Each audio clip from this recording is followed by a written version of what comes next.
Coming to you live from the palatial studios of PBJ Productions. Welcome to Patrick and BJ Talk Real Estate, where we talk about life, the universe, and everything as it relates to real estate.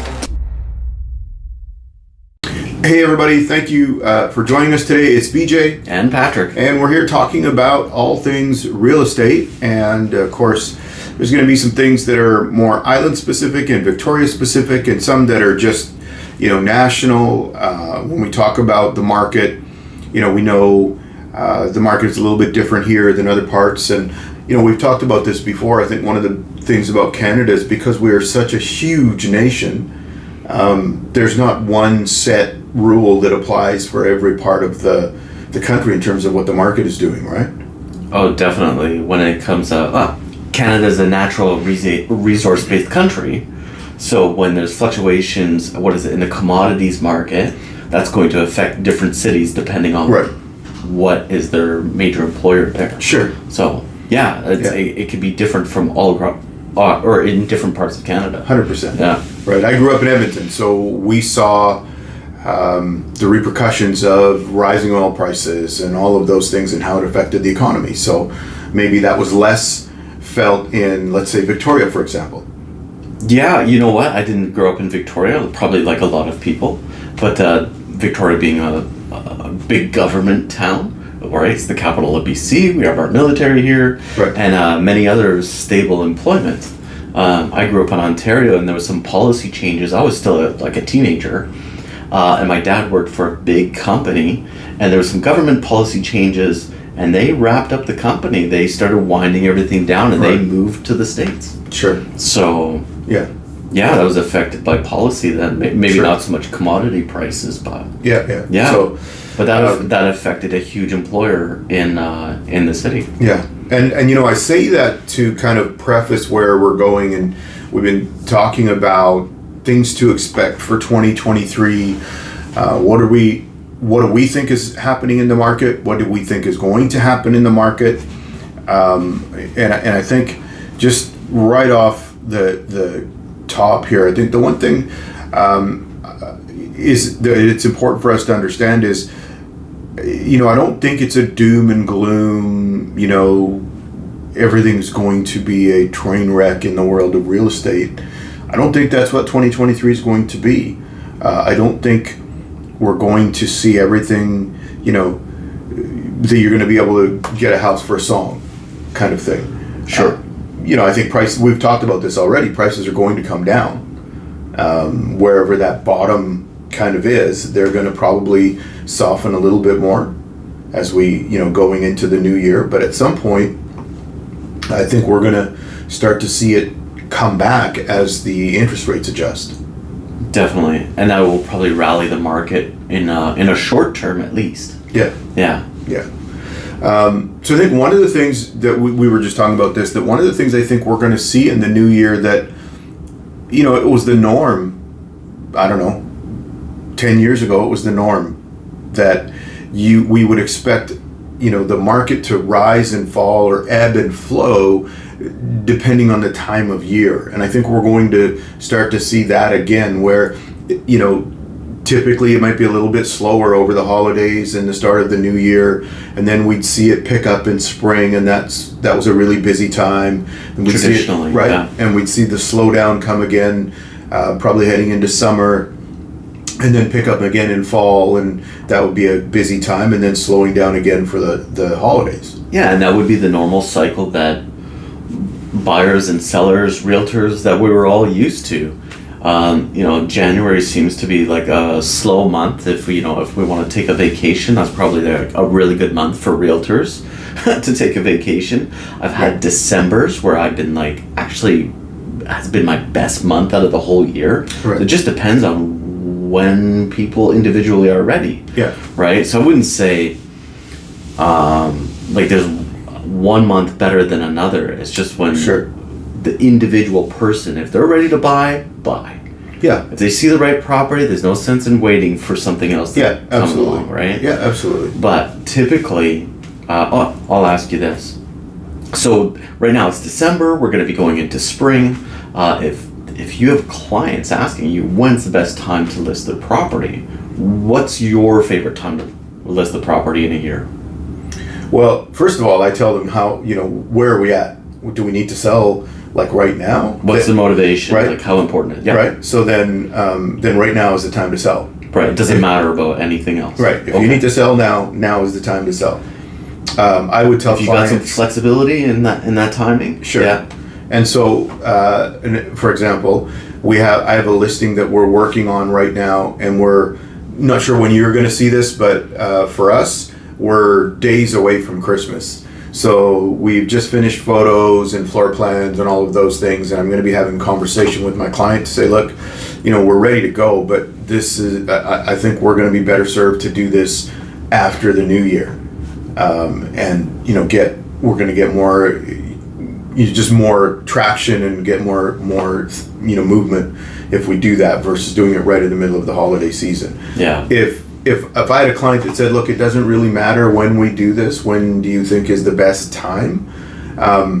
I would be saying in this market that once we get through the holiday season, list it now before there's more downward pressure on prices. That's based on what we're having right now. Yeah. If it was otherwise not an issue, I would say, well, then let's go for spring. As far as listing it in spring, there's also, we see a lot of, the military transfers come sometimes over the summer. So that's also, there's a positive in terms of a time there. And then certainly fall is the other big push. But I would be saying right now, okay, well, let's go for spring.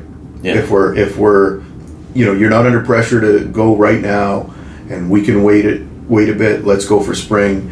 I would say right with what the market is doing right now, let's do it once we get into the new year, because we know, we're expecting to see more downward pressure on prices. Yeah. So let's get ahead of that. Yeah. I always found the market starts reacting and starts to get busy by the end of February. Yeah. For me, it's the end of February. Spring break hits. Yeah. Depends on public school, private school, secondary school. Yeah. Where that actually lies. Yeah. And sometimes it feels like there's a pause during the kids' spring break. Right. And then there's a second jump. Sure. Where the spring market actually starts. Sure. But it seems to preemptively start early. Yeah. And then pause. Obviously, in the last 2 years, it's just run right through those times, right? So that's not a good indication of what kind of pattern happens normally, right? And yeah, I found the same thing. Like, it starts to taper once spring is done, tapers down through the summer.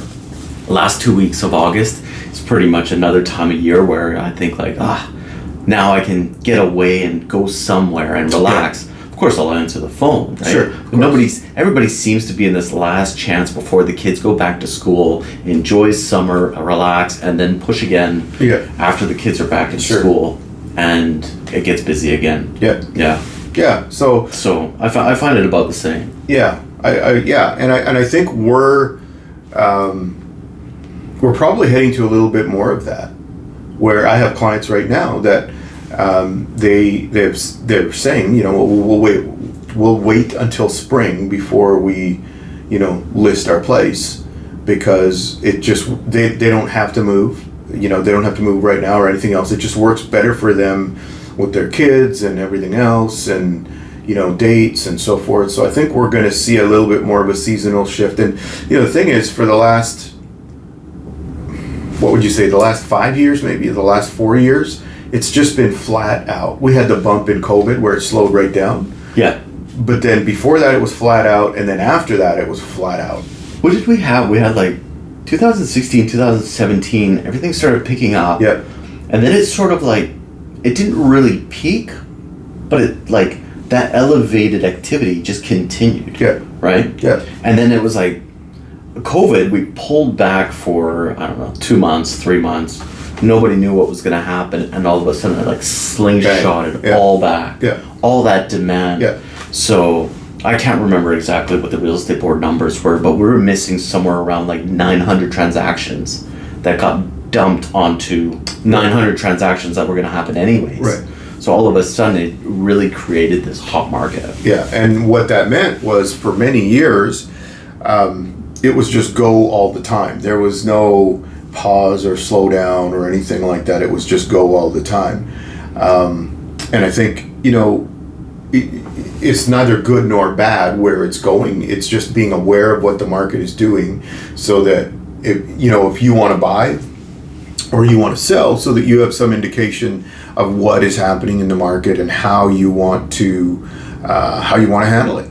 So and so that I think that the other part of this is nobody, if I could say one thing for 2023 and the real estate market and where we're going, I would say, nobody panic. Everybody just keep a level head. The market is going to soften and come back. We're seeing, the different issues that were a result of COVID starting to resolve themselves, and different things with supply chain and those kind of things. I think we're going to see again, the inflation is going to get. We're seeing some adjustments to it, and it's going to also be whatever the interest rates do, they're going, we're going to see that. I think the one thing we haven't talked about, and maybe it's for a different video for a different day, but it takes typically 3 to 6 months to see the repercussions of interest rate adjustments. And we know the Bank of Canada has just been one after the other after the other.